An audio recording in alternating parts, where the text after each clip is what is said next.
제프 밴드 스텔트 목사님이 쓴 그 복음의 언어, 이런 제목의 책이 있습니다. 이 책에서 강조하는 포인트는 굉장히 단순한데요, 우리가 예수를 믿으면 우리가 사용하는 언어도 바뀌어져야 된다. 이 예수 믿는 우리가 원활하게 이 사용해야 될 언어가 있다면 그것이 복음의 언어다. 그러니까 이걸 이제 강조하고 있는 내용입니다. 이분이 이제 보니까 예수님 잘 믿고 오래 믿었다 하는 분들 중에도 이 복음의 언어가 서툰 경우가 많다는 겁니다. 그게 왜 이런 일이 일어나느냐, 이제 이런 내용을 다루고 있는데요. 그 책에 보면 이제 뭘 주장하는가 하니까, 우리가 그 새로운 언어를 배울 때 그 언어에 유창해지기 위해서는 그 언어를 사용하는 공동체에 속해 있어야 된다는 겁니다. 저희들이 자랄 때 영어 교육은 근본적으로 틀린 잘못된 영어 교육이었습니다. 아무리 생각을 해봐도 모든 걸 이 언어를 그 문법만 가르치고 이래 놓으니까 제가 이민 가가지고 정말 힘들었습니다. 랭귀지 스쿨을 들어갔는데요, 차라리 영어를 하나도 안 배우고 온 중국에서 오고 이런 사람이 더 빨리 배워요. 괜히 뭐 얘기하려고 그러면 머릿속에 주 다음에 뭐더라? 이 사람이 뭐 이렇게 말하면 내가 어떻게 말하더라? 이러면서 자꾸 생각을 하니까 언어가 발전을 못해요. 이 언어는 생각하는 게 아니고 그냥 막 소통하는 거거든요. 그냥 문법 없이 막 되는 대로 막 단어 하나로 손짓 발짓하고 이러면서 이제 이 언어가 습득이 되어져 가는데, 지금 우리의 교회의 신앙교육도 이런 방식이 아닌가. 우리 다음 세대 주일학교 아이들을 보고 청년들을 보고 또 기성세대를 봐도 뭐 이 책에 대하여 제가 아주 격하게 공감합니다. 오늘 한국교회 성도님들이 이 복음의 언어가 굉장히 약해요. 이 언어를 배우려면 그 언어를 사용하는 공동체에 속해져야 하는데, 여러분이 속해 있는 곳은 지금 세상 아닙니까? 주 6일을 세상에서 지내고 직장 생활을 하고 세상의 언어를 늘 이제 듣고 배우고 구사하고 이러는데, 거기에 비해 가지고는 지금 우리가 이 복음의 언어를 실습할 데가 없는 겁니다. 딱 한 번 이제 주일날 교회 와서도 이게 지금 우리 중고등학교 때 문법 배우는 거, 영어 문법 배우는 거 똑같잖아요. 제가 지금 이 시간이 문법 시간이에요. 저 혼자만 계속 이야기하고 뭐 복음의 언어는 이런 거다 저런 거다 그러니까 저는 복음의 언어가 점점 유창해져요. 계속 말하니까요. 그래서 성도님들 보면 그거를 나눌 데가 없거든요. 오래 예수 믿었는데도 복음의 언어가 유창하지 못하고, 그러다 보니까 교회 안에서 나누는 대화가 복음의 언어가 아니에요. 전부 뭐 할 말 없으면 애는 어떻게 잘 크고 있나, 뭐 강남에 어디 용한 뭐 학원 좀 추천해 달라, 뭐 이런 얘기밖에는 할 수가 없거든요.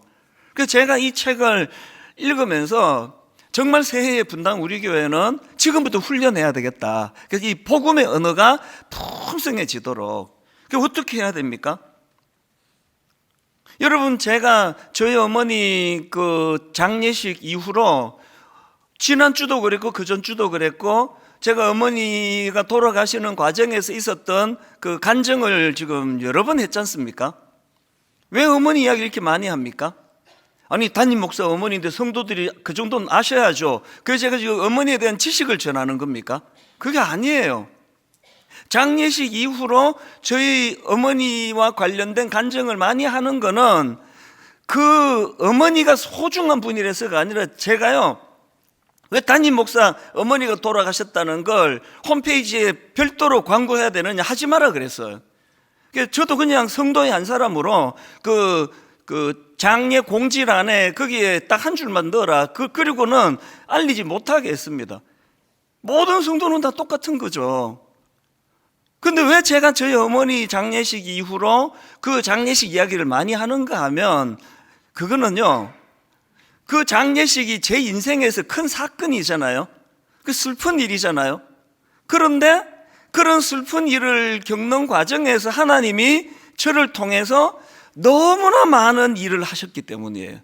믿겨지지 않는 진짜 놀라운 일들을 참 많이 했습니다. 그래서 지금 그 사건을 통해서 저를 대해 주셨던, 저에게 은혜 주셨던 그 하나님 이야기를 드리는 거지, 저 어머니랑 아무 상관없는 이야기예요. 그래서 지금 제가 꿈꾸는 거는 이제 우리 2월 말에 이제 개강을 하는 다락방이 이제 이 복음의 언어를 실습하는 장이 되기를 원합니다. 그래서 이제 다락방 모임에 이 주일 예배 때는 여러분의 이 복음의 언어를 지금 실습할 수가 없잖아요. 정말 좋은 건요, 이렇게 예배 다 마치고 전 교인이 이제 국수 교회에서 같이 말아 먹고 오후에는 다 모여가지고 오전에 그 우리 담임 목사님한테 복음의 언어 문법을 배웠는데 이제 우리가 모여서 실습합시다. 그러면서 한 7명, 8명 모여가지고 막 한 2시간 그 하고 가야 돼요. 그 식사하고 가실래요? 자꾸 우리가 이런 그 복음의 언어를 실습할 데가 없다 보니까 언어가 굉장히 세상적인 언어밖에는 익숙하지가 않다는 거거든요. 이건 가정에서도 마찬가지입니다. 우리 장로님 가정, 집사님 가정, 심지어는 뭐 저희 집도 마찬가지예요. 저는 밖에서 너무나 복음의 언어를 갖고 말을 많이 하고 들어와가지고 집에 오면은 번아웃이 돼가지고 한 7시 반 되면은 저는 그냥 자요, 밤에. 그리고 한 2시, 3시 일어나 보면 또 애들이 또 다 자요. 그러니까 우리는 만날 시간이 없습니다. 중요한 얘기는 전화로 해요. 그러니까 이게 또 문제잖아요. 가정에서 그러면 좀 일찍 퇴근하시는 분, 여러분의 자녀들하고 어떤 대화를 나누십니까? 복음의 언어가 그 한마디라도 들어갑니까? 이게 안 되니까 복음의 언어가 너무나 이게 낮은 단계, 유치한 단계. 원래 이걸 한번 어떻게 돌파해야 되는가? 그게 지금 제 고민입니다. 여러분, 가정에서 어떤 문제를 만나가지고 그 아이가 상처를 받아요. 그러면 그거 뭐 이렇게 하니까 되더라. 이 책 한번 읽어봐라. 뭐 용한 선생님이 있다, 만나볼래? 이런 대화로만 끝난다면 그거는 믿는 아버지라고 말하기가 어렵죠. 그때 예수 그리스도가 대안이 된다는 이야기가 나오고 있습니까? 취업이 될 줄 알고 막 기대했다가 그 자녀가 잘 안 돼가지고 낙심해 있을 때, 그때 예수 그리스도의 이름으로 기도할 때 어떤 일이 일어나는지 아느냐는 대화가 일어나고 있습니까? 이 복음의 언어가 빈약한 거죠. 제가 오늘 본문을 택한 이유는요, 오늘 본문에 보면은 이 복음의 언어가 풍성한 신앙 공동체가 얼마나 아름다울 수 있는가를 그림을 그려주고 있기 때문입니다. 자, 본문 골로새서 3장 16절 한번 보십시오. 전제가 이렇습니다. 그리스도의 말씀이 너희 속에 풍성히 거하여. 이거 큰 전제입니다. 그리고 이 전제가 어디로 흐르는가 하니까 그 다음 보세요. 모든 지혜로 피차 가르치며 권면하고 시와 찬송과 신령한 노래를 부르며 감사하는 마음으로 하나님을 찬양하고. 제가 주중에 이 본문을 가지고 이제 머리로 막 그림을 그려보는데요, 이 너무 아름다운 겁니다. 큰 그 지붕이, 큰 전제가 이렇게 되어 있습니다. 그리스도의 말씀이 너희 속에 풍성히 거하여. 이 복음의 언어가 풍성히 거하는 그런 공동체를 지금 말하는 거거든요. 세 번역으로 보면은 딱 3문장으로 되어 있다는 걸 알 수가 있습니다. 자, 16절을 세 번역으로 보십시오. 그리스도의 말씀이 여러분 가운데 풍성히 살아있게 하십시오. 온갖 지혜로 서로 가르치고 권고하십시오. 감사한 마음으로 시와 찬미와 신령한 노래로 여러분의 하나님께 마음을 다하여 찬양하십시오. 큰 전제가 뭐라 그랬습니까? 첫 번째 문장, 그리스도의 말씀이 여러분 가운데 풍성히 살아있게 하십시오. 복음의 언어가 풍성하도록 하십시오. 그러면 그 물꼬가 2갈래로 흘러가는데요, 첫 번째 갈래가 어디로 가느냐? 서로에 대해서 온갖 지혜로 서로 가르치고 권고하는 거예요.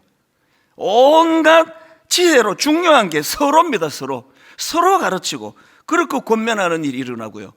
그런가 하면 두 번째로 이 큰 전제가 어디로 흘러가느냐? 하나님께 대하여는 감사한 마음으로 시와 찬미와 신령한 노래로 여러분의 하나님께 마음을 다하여 찬양하십시오. 이 선순환이 일어나는 거예요.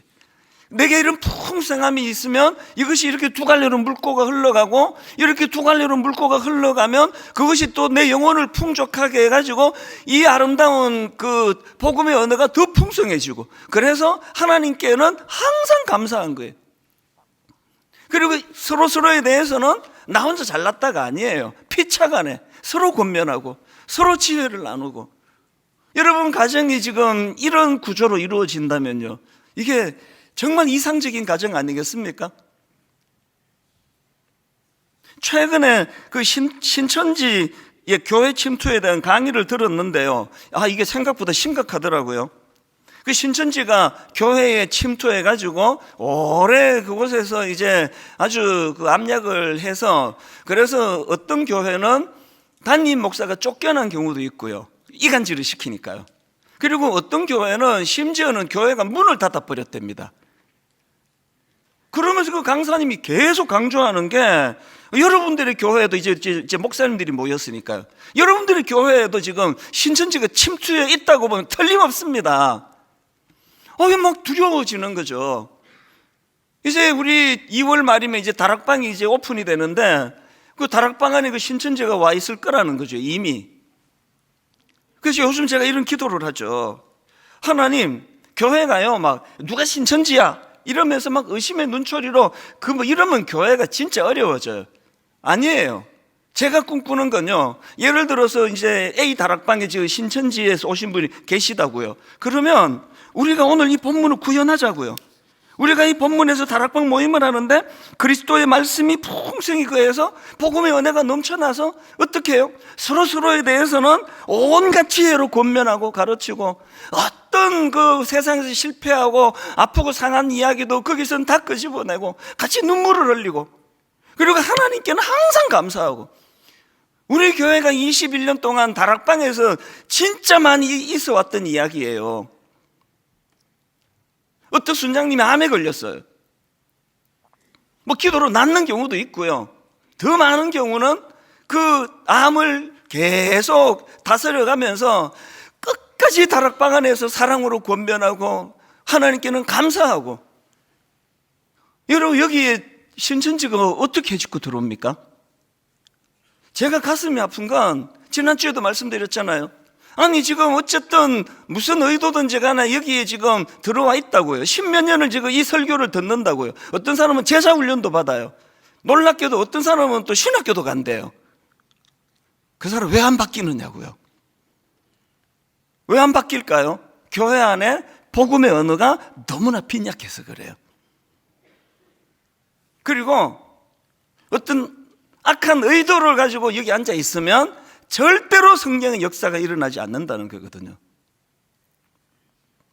그래서 저는 원래 정말 하나님께서 우리 1차적으로는 곧 이제 오픈하게 될 소그룹 다락방 안에서 이런 놀라운 역사가 일어나기를 바랍니다. 서로 축복하고 권면하고 용납하고, 어떤 부끄러운 이야기도 차라리 내 형제한테는 이런 이야기를 못해도 내 다락방 안에서 나 다 할 수 있습니다. 그리고 저희들의 룰 아시죠? 아시는 분이 많으실 텐데 어떤 경우라도 그거를 발설하지 않아요. 집에 가서도 얘기 안 해요. 저는 집에 가서 얘기 안 하는 거 많습니다. 눈 감을 때만, 기도할 때만 그 사안을 떠올리는 거거든요. 그리고 모이면 하나님께 감사하고 하나님을 찬양하고. 어떻게 거기서 한 주 동안 우울했던, 직장에서 모함당하고 이런 것 때문에 마음이 아프고 우울했던 그게 치료가 안 되겠냐고요. 이런 다락방을 저는 꿈꾸는 거거든요. 그리고요, 이제 3월부터 제가 아주 지금 작심하고 있습니다. 절대로 특정한 한두 사람이 말 많이 하는 거를 용납하지 않는 다락방이에요. 제가 이번에 작년에 뉴욕에 갔더니요, 거기에 이제 그 GNM 재단이라고 너무 고맙게도 드라마 바이블을 엄청난 비용을 들여서 만들어준 그 단체인데요. 거기 갔더니 이제 거기에 대표님도 와 계시고 이제 미국 분들이 거의 오셨어요. 거기에서 그 드라마 바이블을 가지고 성경을 이제 점심시간에 읽기도 하고요. 그리고 또 그 드라마 바이블에서 굉장히 좋은 책을 오디오북으로, 이거 전부 무료예요. 검색해서 다 쓰세요. 예를 들면 이제 뉴욕에 갔는데 존 스토트 목사님의 그리스도의 십자가라는 주옥 같은 책을 이제 드라마 이제 이걸 오디오로 읽어주는 거예요. 그 책도 이만큼 비치가 돼 있고 갖고 오는 분도 있고, 그래서 한 30분인가 40분인가를 계속 이제 책을 읽더라고요. 저같이 한국에서 온 사람도 하나도 안 어려워요. 읽어주는 걸 눈만 따라가면 되니까요. 계속 이렇게 한 30-40분 하고요. 어떤 젊은 그 자매분이 이제 사회를 보는데 오늘 그 드라마 이 오디오북을 들으면서 받았던 은혜를 나눠봅시다 그러는데 한 사람당 대화가 2분이에요. 더 재밌는 게요. 누가 2분을 넘기니까 종을 땡 치더라고요. 그러니까 다 막 웃어버리더라고요. 제가 그때 깨달은 게요. 이야, 그 자기 이야기를 하는데 2분이 생각보다 엄청 길더라고요. 그래서 제가 3월에 우리 다락방 개각띠 종을 다 나눠주려고 그래요. 이제 모든 다락방별로 누구 하나 기다리고 2분 넘으면 종 땡 쳐야 돼요. 다락방은요, 주일날에는 뭐 이찬수 목사가 혼자 다 떠들고, 다락방에 가면은 우리 순장님이나 또 그 순원이 다 떠들고, 그래갖고는 역동이 안 일어납니다. 모두가 다 자기 이야기를 하고, 저같이 어머니가 돌아가신 그 과정에서 하나님 이렇게 은혜를 주셨다. 또 저런 아픈 일을 당할 하나님 이렇게 제게 힘을 주셨다. 또 실패한 이야기. 참 내가 예수 믿는 사람으로 부끄러운 일은 한 주를 보냈다. 날 위해 기도해 달라고. 이런 역동이 다락방에서 일어난다고 하면 분당 우리 교회가 영적으로 확 살아날 줄로 믿습니다. 자기의 이야기만 난무하는 것이 아니라, 세상의 말이 난무하는 게 아니라 예수 그리스도 그분의 이야기, 이것들이 많이 나누어지는 그런 공동체가 되기를 바랍니다. 그래서 저는 분당 우리 교회가 이제 점점 이 복음의 언어가 유창해지는 성도들이 많기를 바라는데요. 그러고 보면 우리가 사용하는 언어는 세 종류 중에 하나예요. 여러분 어디에 속하는지 한번, 혹은 어느 쪽에 주로 기우는지를 한번 점검해 보세요. 첫 번째는요, 세상의 언어입니다. 이 세상의 언어는요, 그 언어 구조가 이 세상이 갖고 있는 그 사회의 구조가 그렇듯이, 이 세상의 언어는 그 언어 구조의 기본이 경쟁의 언어입니다. 그 제로섬 게임이라는 용어를 여러분 아시지 않습니까? 제로섬 게임이 뭐냐 하면은 한쪽의 이득과 다른 쪽의 손실을 더하면 그게 제로가 된다는 거예요. 그 이런 거죠. 이게 뭐 둘이 엄청 친한 것 같지만 직장에서 라이벌이에요. 그래서 이제 어떤 생각을 합니까? 이 친구가 60을 가지면 나는 40밖에 못 가지는데, 이게 70을 가져버리네? 나는 30밖에 안 돌아오네? 기본적인 게 이 세상의 구조가 이래요. 이걸요, 저는 청소년 사회 가면서 입시 고3부 현장에서 가슴 아프게 경험을 많이 했습니다. 노트 안 빌려준대요. 심지어는 정성껏 노트한 내 제자의 노트를 그 안에 누구 훔쳐가 버렸어요. 그리고 거의 선생님이 대놓고 말하는 분도 계세요. 야 이놈아, 네 눈에는 얘가 친구 같으냐? 얘가 대학 가면 네가 떨어져. 이게 경쟁의 언어예요. 그러다 보니까 누가 좀 잘했다, 누가 성공했다 그러면 막 벌떼처럼 달려들어가지고 그거를 가지고 저거는 가짜다, 엉터리다, 막 이런 것들이 쏟아져 나오는 게 이 세상의 언어 아닙니까? 그리고 여러분 창세기 11장에 보면은요, 바벨탑을 쌓는 곳에서의 언어를 보니까 분열의 언어예요.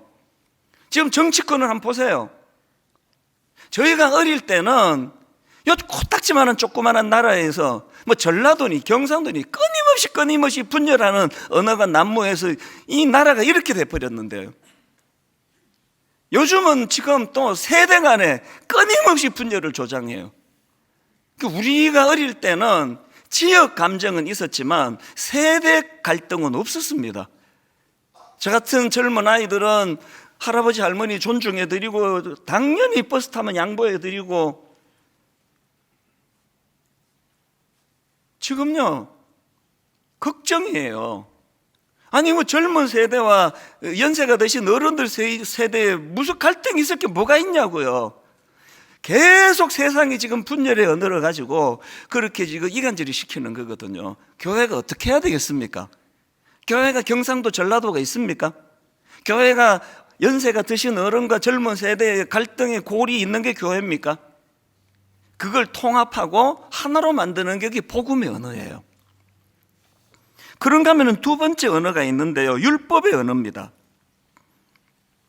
세상의 언어가 상대방을 꺾어야 되기 때문에 기본적으로 세상의 언어가 경쟁의 언어라면, 이 율법의 언어는 정죄의 언어예요. 율법의 핵심, 하라 하지 마라, 이걸 어설프게 잘못 받아가지고 계속 정죄하는 거죠. 의외로 교회 안에 더군다나 부흥이 안 되는, 은혜가 안 되는 교회를 보면 이 율법의 언어가 굉장히 난무합니다. 그래서 뭐 계속 지적하는 거죠. 그 집사님 그 옷이 왜 그래 그거? 교회 올 때 새빨간 옷을 입고 그래서 되겠냐고. 이 율법의 언어예요. 그 새빨간 옷 입어갖고 신경 쓰이는 건 자기 하나예요. 누가 뭐 남의 옷 색깔에 신경을 씁니까? 교회가 은혜가 없으면요 엄청 정죄예요. 교회 진짜 무서워서 못 다녀요.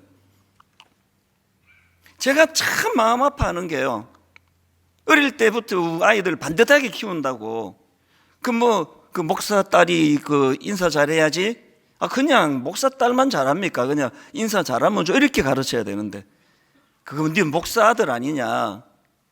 그리고 또 개척 초기에 굉장히 격려도 많이 됐지만 권사님들이 한마디씩 툭툭 던지는 거, 너는 목사 딸이다, 그 기억해야 된다. 그래서 우리 아이들이요, 자기가 이찬수 목사 아들 딸이라는 게 한편으로 굉장히 긍지도 있지만 엄청 위축이 돼요. 뭐라고 또 누가 뭐라고 말할까? 여러분, 교회는 율법의 언어가 난무하면 절대 그 교회는 부흥한 교회가 아니에요. 예수님 당시에 끊임없이 예수님을 괴롭히고 또 예수님을 또 정죄하고 비난했던 그 바리새인들을 보세요. 이게 바로 율법의 언어 아닙니까? 예수님이 손 마른 장애인을 고쳐주니까 그 손 마른 장애인이 고침받고 너무너무 행복해서 춤을 추는 건 안중에도 없고, 아니 안식일에 이따위 짓을 해? 이 율법의 언어예요. 지금 제 고민이 하나 있는데요, 제가 담임 목사가 되니까 이제 우리 젊은 목사님들에게 자꾸 이제 나름대로 또 제 노하우도 전수하고 가르쳐야 되다 보니까 어느 날 제가 보니까 제 언어가 하라 하지 마라 언어예요. 그건 그렇게 하면 안 된다, 이거 해야 된다. 그리고 또 어느 날부터 제가 하여튼 말이 많아졌어요. 말이. 회의하면서 막 혼자 말 탁 하고 돌아서면서 나 혼자 이렇게 독백을 해요. 그 참 말 되게 많네. 새벽에 일어나면 하나님께 제가 요새 간구해요. 하나님 오늘 말 좀 줄이게 해주세요. 그리고 자꾸 제 언어가 율법의 언어가 돼요. 그 젊은 목사 그러면 안 됩니다, 이렇게 해야 됩니다. 절대 이게 좋은 조짐이 아닙니다. 옛날부터 하는 말 아시죠? 나이가 들수록 입은 닫고 지갑을 열으라 그랬는데, 물론 지갑도 열려고 애를 써요. 근데 입을 더 많이 열어요. 막 이렇게. 저도 그렇고요, 우리 순장님들, 장로님들, 권사님들, 우리 언어가 혹시 우리도 모르게 율법의 언어가 된 건 아닌가? 여러분, 율법의 언어로요 사람은 지적해서 바뀌는 존재가 아닙니다. 가정도 점검해 보세요. 여러분 가정은 율법의 언어가 많습니까? 가정에서 뭐 그런 막 경쟁으로 막 뭐 그런 건 없으니까 율법의 언어가 많을 수 있잖아요. 그래서 아이들이 이 우리 아빠 그러면은 또 이 아빠가 또 이거 뭐라고 지적하실까? 글쎄 저희 가정도 정말 안 그러기를 바라고 또 바랄 뿐이에요. 아까 제가 신천지 강의를 듣고 왔다고 말씀드렸는데요, 신천지에서 그때 그 목사님이 신천지 전문가로서 이제 그 설명하는 게 뭐냐 하니까 신천지가 침투해 가지고 하는 가장 강력한 게 비난이래요. 비난. 교회가 이제 뭐 한 구절 묵상하자 그러면 다락방 가가지고 그때 왜 그 주일날 그 담임 목사 그거 어떻게 생각하세요? 한 구절 묵상 갖고 이게 된다고 생각하십니까? 뭐 이런 거죠. 요새 그 우리 찬양 인도하는 그 이동선 전도사 그 어떻게 생각하세요? 난 그 글쎄 이유를 모르겠는데 그냥 난 그 밥맛이에요. 뭐 이런 거. 그러면 이제 옆에 있던 분이 자기도 이제 이거를 하고 싶은데 못 하고 있다가 누가 그렇게 툭 터주니까 이거 나만 그렇게 생각하는 게 아니었군요. 저도 이상하게 밥맛이에요. 예를 든 겁니다. 그래서 제가 강의하면서 신천지가 이렇게 교회를 이제 주로 분열시킨다고 해서 제가 깨달았죠. 어떻게 하면 됩니까? 교회는 그런 식으로 자기 생각으로 누구를 비난하고 정죄하고, 또 이런 사람들이 꼭 그 수식으로 달고 다니는 말 있죠. 말도 안 되는 비난을 해놓고는 내가 다 교회를 사랑하니까 이런 거지. 사랑하면요, 복음의 언어를 쓰는 거예요. 교회를 위해 기도하는 거예요.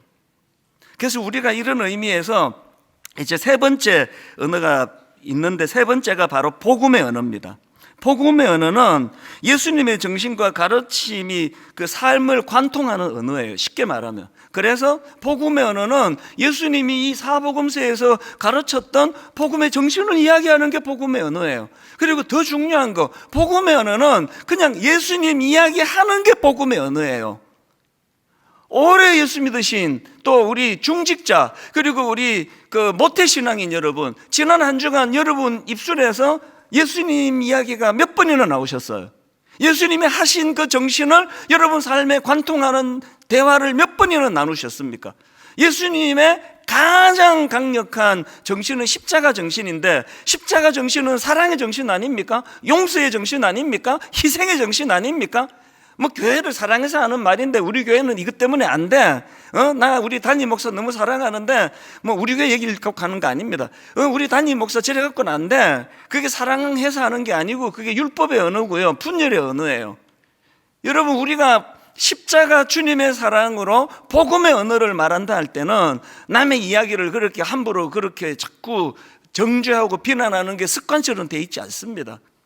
다락방이 저는 복음의 언어가 넘치기를 바라요. 그래서 먼저 뭐 말 많이 하지 않아요. 내가 어떻게 하면 좀 도와줘 볼게. 사랑하는 거죠. 용서하는 거죠. 그분의 희생을 닮아가는 거죠. 그래서 고린도전서 4장 20절에서 하나님의 나라는 말에 있지 아니하고 오직 능력에 있습니다. 이 능력을 경험하는 게 그게 교회라고 한다면, 여기서 말하는 말에 있지 않고는 말쟁이를 말해요. 말쟁이. 그래서 고린도 교회가 그렇게 사분오열 그렇게 찢어진 거거든요. 제가 이런 설교를 할 때마다 항상 토를 다는 거 아시죠? 제가 여러분 이제 그 비판하는 입을 닫으려고 하는 설교가 아니에요. 하세요. 언제든지 하셔도 됩니다.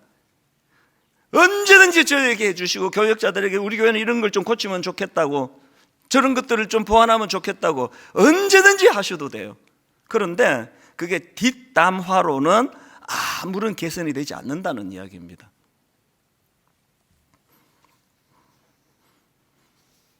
에베소서 4장 14절을 보니까요, 이는 우리가 이제부터 어린아이가 되지 아니하여 사람의 속임수와 간사한 유혹에 빠져 온갖 교훈의 풍조에 밀려 요동하지 않게 하려 함이라. 이 말씀의 경고가 뭡니까? 요동하게 흔들어대는 악한 것들이 많은 게 이 시대, 이 말세의 상황 아닙니까? 그래서 뭐 여차하면은 사람이 막 속임수를 가지고 간사한 유혹에 빠지게 하고 교훈의 풍조에 밀려가지고 막 흔들흔들 사람을 흔들어 버리는 시대인데, 이렇게 무서운 14절에서 하나님이 주시는 대안이 15절이에요. 이런 무서운 유혹과 속임수, 간사한 유혹과 속임수가 많은 이 상황 속에서 흔들리지 않으면 어떻게 해야 되느냐? 15절에 대안을 주세요. 오직 사랑 안에서 참된 것을 하여. 이게 그렇게 썩 잘된 번역이라고 말하기는 어렵습니다. 물론 이제 뭐 근거를 갖고 번역을 한 거지만 15절에 보면은 새 번역입니다. 이걸 이렇게 번역해요. 우리는 사랑으로 진리를 말하고 살면서. 영어 성경에도 거의 대부분 다 이렇게 번역했습니다. 여러분, 막 여차하면 흔들어대고 간사한 속임수로 속이고 우리를 막 혼란에 빠뜨리는 이 시대 속에서 어떻게 우리가 그 악한 것들에게 흔들리지 않을 수 있느냐? 그 대안이 우리가 사랑으로 진리를 말하는 거예요. 다락방 모임에서. 그래서 저는 설교자니까 그런 부분에서 굉장히 안전한 사람이에요. 계속 저는 말하잖아요. 진리를 계속 선포하니까 어지간한 유혹이 뭐 지금까지 뭐 개척하고 22년 동안 뭐 비슷하게 유혹 당해본 적도 없습니다. 계속 선포하는 거예요. 가정에서, 다락방에서, 그리고 또 기독 신우회 안에서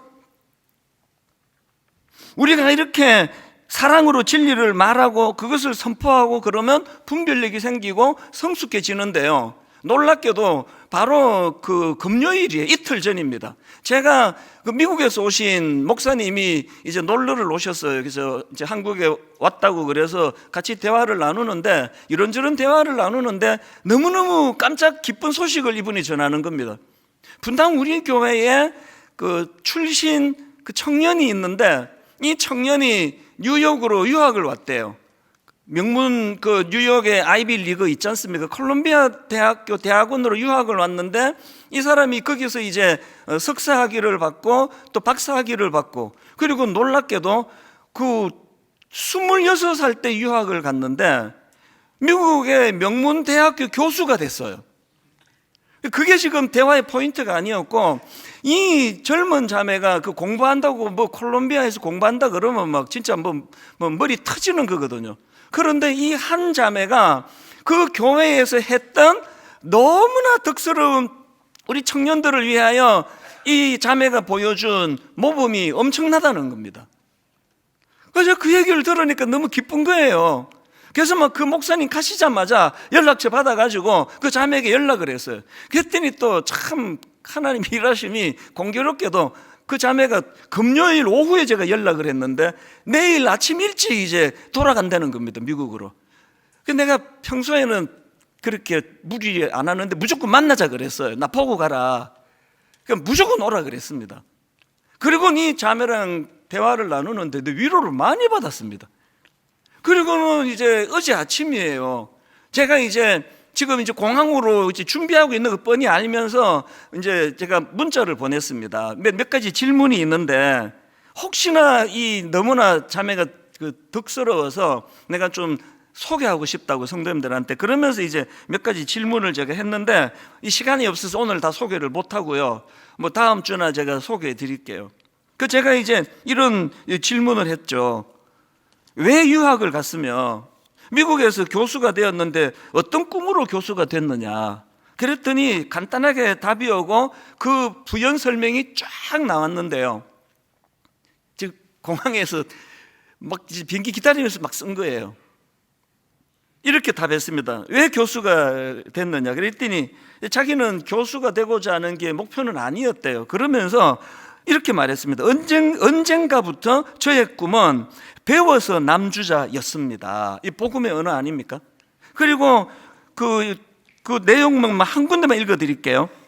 교수가 되고 싶은 아주 소박한 꿈이 하나 있었다면 개인 오피스를 갖게 되어 학생들 한 명 한 명과 면담 시간을 갖는 것이었습니다. 이 교수가 되기 전에 자기가 꿈인데 이제 교수가 되고 꿈이 이제 이루어진 거예요. 그 다음만 보세요. 그리고 저는 요즘 매일 꿈을 이루고 삽니다. 지금 가르치고 있는 학생들 20명은 매주 개인적으로 저와 함께 오피스에서 티타임을 하면서 삶을 나눕니다. 또한 한국인 유학생 학생들과는 추수감사절 때나 연말에 집으로 초대해 식사 교제를 하곤 합니다.